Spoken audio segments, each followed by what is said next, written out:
Before our very eyes, we watch Nigeria derail. We watch our country melt down into anarchy. We watch our country sleep. Tinubu has always had his way in Lagos State. He went unchallenged for years, and even till now, he's still having his way. But when it came to become the president of Nigeria, what many didn't tell him is that Nigeria is not Lagos State. That Nigeria involves millions of people, and that we have national laws, constitution. We have things guiding the country. Tinubu is keeping Nigerians restless at this time. It's night, I can't sleep, because I cannot imagine that a president, a so-called president, will one day rise up to remove a sitting governor. Where is the separation of powers? Because he is elected, supposedly, the governors are elected. He has no constitutional standing right to remove any governor. So what is happening in Rivers State is dictatorship, is the use of force, is, how do I call it? Nigerian Bar Association has condemned the act. SERAP has condemned the act. Well-meaning Nigerians, leaders of thoughts, have condemned the act. Past governors, past presidents have condemned the act. Nigerians at large have condemned the act. The Rivers people that they say they are protecting have condemned the act. Some of these people also, like SERAP, have taken Tinubu to court. And some people say they don't have a locus. Every Nigerian should take Tinubu to court. They all have the standard to take Tinubu to court, because he is messing up our democracy. He is peeing on our constitution. He is supposedly our leader, carrying the torch, leading the country. But right now, he's in the dark, adamantly so, and he's leading us into the ditch. And that is the reason we have, every Nigerian has the locus to take Tinubu to court. SERAP has the locus to take Tinubu to court, because we have to hold the president accountable. Tinubu is arrogating absolute powers to himself. In fact, having listened to a greater percentage of our countrymen, they condemn the act, they ask him to do the right thing. Everyone has waved their heads in rejection of what Tinubu did. Yet he is adamant, he is made up, he is bent on achieving what he wants to achieve. Everybody knows that Mr. President is an interested party in Rivers. So he is abusing his office, taking the resources of the Nigerian people, damning every useful thought, because he's hardened in his own way and bent on achieving a selfish goal. At this point, we can say that Tinubu has committed a treasonable felony, treasonable offense against the state of Nigeria. Because if the organograms of government, if voices of reasoning cannot call him back, what else can? He is falling heavily on Nigeria with force. It is only that his point of standing is Rivers. It's only that he is standing on the soil of Rivers to do that. But by extension, Tinubu is falling heavily on Nigeria by desecrating our laws, our rules. In that instance, in the case of this level of provocation, where the court cannot help Nigerians, where the law cannot call Tinubu to order, wouldn't we call for his impeachment? We are calling for the impeachment of Mr. Tinubu. Tinubu should either resign, or Nigerians are calling for his impeachment. If the law can't suffice, what else can? Because this man feels that we cannot beat him out of office. Of course we don't have to, because the law exists, the courthouses exist to resolve issues amicably and peacefully without causing a breakdown, to resolve issues in civil manner. Otherwise, we will be moving back to the cave times. the times of barbarism, to the primitive ages when if someone pushes you so hard, you can stab him with your spear and your sword and hit him down with your stones and carvings.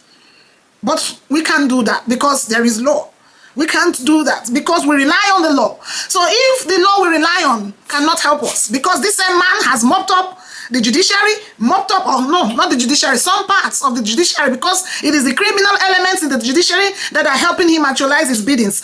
But I know there is a significant part of the judiciary that still stands tall. I listened to the Nigerian Bar Association chairman, and he raised once again my hope in the judiciary, in the legal practice. And I think that at this time, judiciary should take Tinubu to court. The Nigerian Bar Association should join Serap to take Tinubu to court. Every means should be exhausted to call this reprobate mind to order. Otherwise, he is making our people rise to achieve whatever they want to achieve by way of force, the same way he is doing. You have the standard to take Mr. President to court. Why? Because the judiciary exists to interpret our laws, where these laws have been misinterpreted. Let's call it a mistake. And then you are called to order. It is brought to your attention and you insist. The judiciary exists to interpret our laws. But where you have a recalcitrant fellow as president, a reprobate, an adamant dictator in civilian clothing, desecrating our laws, won't you drag him before the law court and put him in his place? Because Nigerians are looking up to you. We want to exhaust every means, every method. Dialogue, people should meet him. Delegations, let one minute Nigerian lead a delegation to go and meet Mr. President. Let those he listens to dialogue with him. People should demonstrate. There are demonstrations going on even in River State. We are demonstrating online, yet they are not listening to us. Should we get confrontational? The judiciary, if you keep quiet, Nigerians will get confrontational. They will get physical about this whole matter. River State is not only the case. If you listen to all the examples that has been given, they have given several examples of past governments that told the same path. But the cases are exactly different. They are peculiar. They didn't get to this threshold, to this pinnacle of assault on our laws, to this apex, to this extent, the breaking point of desecrating our laws. And even if they did, the consciousness we have has now changed and increased. Something should be done. Tinubu has crossed every line. The red line, blue line, black line. He crossed all of them. We can't watch him. And for all the examples that have been given, looks like it's copied. So tomorrow, Tinubu's example will be used. Tinubu hinged on past examples, and like every other disobedience, the later will be bigger than the former. So he has taken it one step further. We don't know the next step that will be taken when next his example is referenced. The leadership in River State right now is undemocratic and alien to our constitution. Tinubu's exercise of his powers does not include taking laws into his hands. It does not include taking laws into his hands. Because the gray area he said to have used in the provisions of the portion of the Constitution he quoted didn't give him the right to take laws into his hands. Because that's exactly what he just did. We, the Nigerian people, are protesting. We are calling for every means to be exhausted on this matter. We will not sleep on it. In fact, right now I'm not sleeping. It's midnight, but I'm here talking because I wonder what it will be tomorrow if this one flies. A man that has always had his way in Lagos, he has now extended it to Nigeria. Nigeria is not Lagos State. And if he has had his way in Lagos, he should not be allowed to have his way in more states, because we are looking to liberate Lagos from the hold of an adamant dictator, a man who listens to nothing but his greed, a man who listens to nothing but the drunkenness of ambitions, the drunkenness of power, a man who cannot call himself back whenever he is on a lone mission for destruction.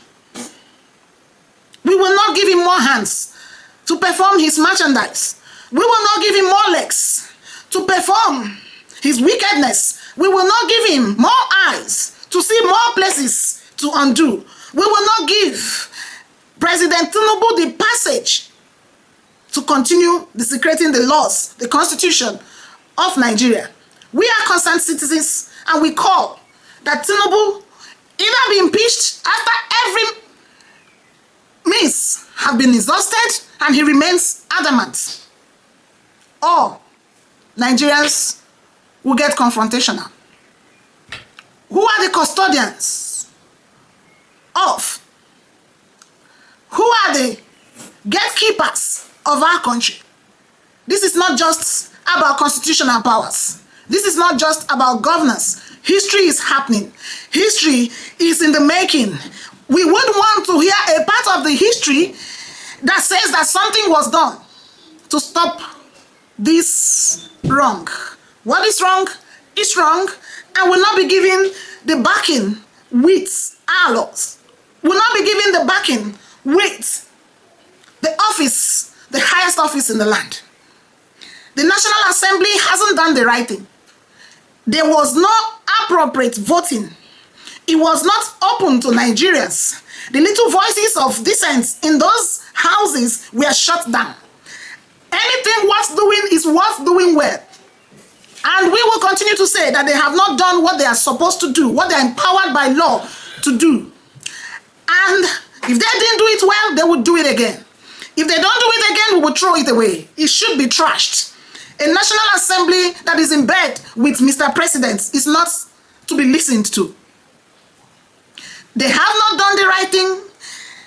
Even in the suspension of their colleague, Natasha Akpoti, the suspension of Fubara in River State, we the Nigerian people still see it, that these people have not merited the punishment meted on them.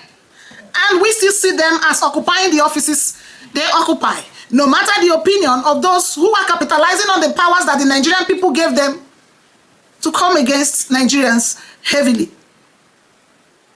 There is a consensus that these people were unjustly treated. Fubara, on a personal note, dragged Tinubu to court because he has made a mess of your calling in River State. Rivers people dragged Tinubu to court because he has given you a dictatorship. Nigerian Bar Association dragged Tinubu to court because as a member of the judiciary, he is making a mess of your profession.